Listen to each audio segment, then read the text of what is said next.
कहा जा रहा है कि रूस को जो उसकी सबसे बड़ी चुनौती है वो तब मिलेगी जब उसे एक शहरी युद्ध लड़ना पड़ेगा, यानी कि अर्बन वॉरफेयर, गुरिल्ला युद्ध का सामना अगर उसे करना पड़ेगा। अब क्या होता है, ये किस तरीके से ये युद्ध लड़ा जाता है, क्या होती है इसकी टैक्टिक्स जो बड़ी से बड़ी सेना इसके सामने अपने घुटने टेक देती है।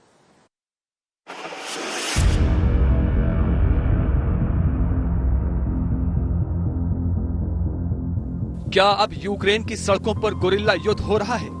Civilians manning the checkpost, checking every car coming in, and everything is being checked by them. I think that my country need me like a warrior. That's why I'm here. Kyiv की इमारतों में छिपकर Ukraine के लोग रूस से guerrilla युद्ध करने वाले हैं।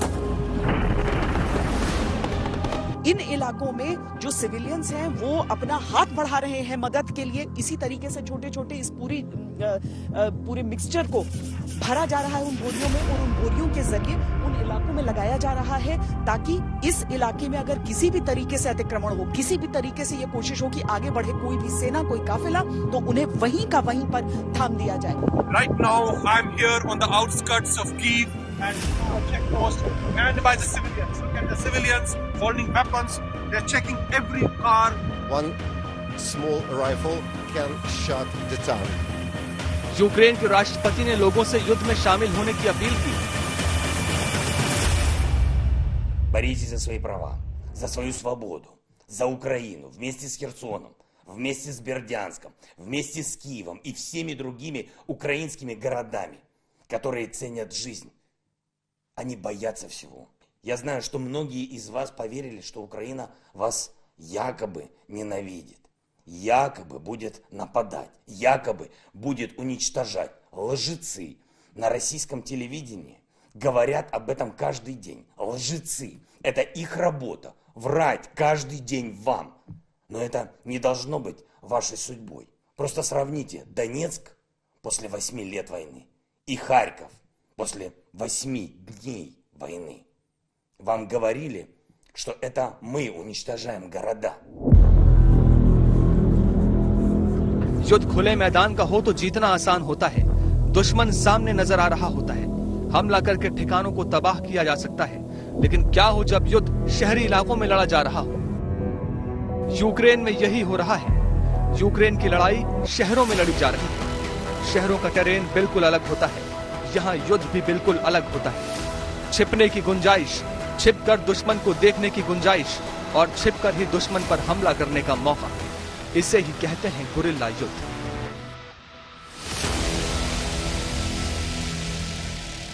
Tell me about the preparations for the defense of Kyiv.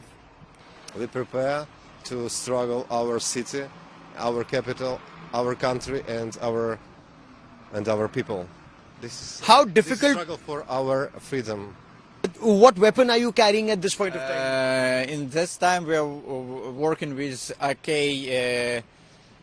AKM, I think, if I am right. So it's all weapon from Soviet Union, I think, but I think I'm sure it's still working, so they can. All people in the European continent think that the best warrior is Chechen warrior from Russia. It's not true. True, the wild and angry Ukrainian. I think it just defend people. They are standing here day and night. We have some anti-tanks weapon, and I think it's gonna be enough for Russian tanks. कुछ दिन पहले यूक्रेनी राष्ट्रपति के सहयोगी Oleksii एरेस्तोविच ने लोगों से पेड़ों को काटकर गिराने और रूसी सैनिकों के पीछे की टुकड़ियों को निशाना बनाने का आग्रह किया। एक ऑनलाइन वीडियो में उन्होंने कहा, हम लोगों से आग्रह करते हैं कि वो कब्जे वाले क्षेत्रों में दुश्मन को पूरी तरह से प्रतिरोध देना शुरू कर दें। रूसी सेना का कमजोर पक्ष पीछे की टुकड़ियां हैं। अगर हम अभी उन्हें जलाते हैं और पीछे की टुकड़ियों को रोकते हैं तो युद्ध कुछ ही दिनों में बंद हो जाएगा। एरेस्तोविच ने द्वितीय विश्व युद्ध के दौरान नाजी कब्जे वाले यूक्रेन में गुरिल्ला कार्रवाई को याद करते हुए कहा, पूर्ण प्रतिरोध हमारा यूक्रेनी ट्रम्प कार्ड है और यही हम दुनिया में सबसे अच्छा कर सकते हैं। जरा कीव शहर का ये टॉप एंगल देखिए। ऊंची ऊंची इमारतें, कंक्रीट स्ट्रक्चर्स, ऐसे इलाकों में छिपकर हमला करना आसान होता है। रूस की सेना लगातार कीव में घुसने की कोशिश कर रही है, लेकिन नाकाम हो रही है। यूक्रेन की सेना ने रूस के हमले का करारा जवाब दिया है। यूक्रेन ने रूस के कई फाइटर जेट्स और सैनिकों को मार गिराने का दावा भी किया। नागरिक या इनकी फौज लड़ रही है अपने देश के लिए, वो मरने मारने को तैयार है। 10 आदमी अगर ये तय कर लें मैं मरने मारने को तैयार हैं, वो 100 का मुकाबला करेंगे।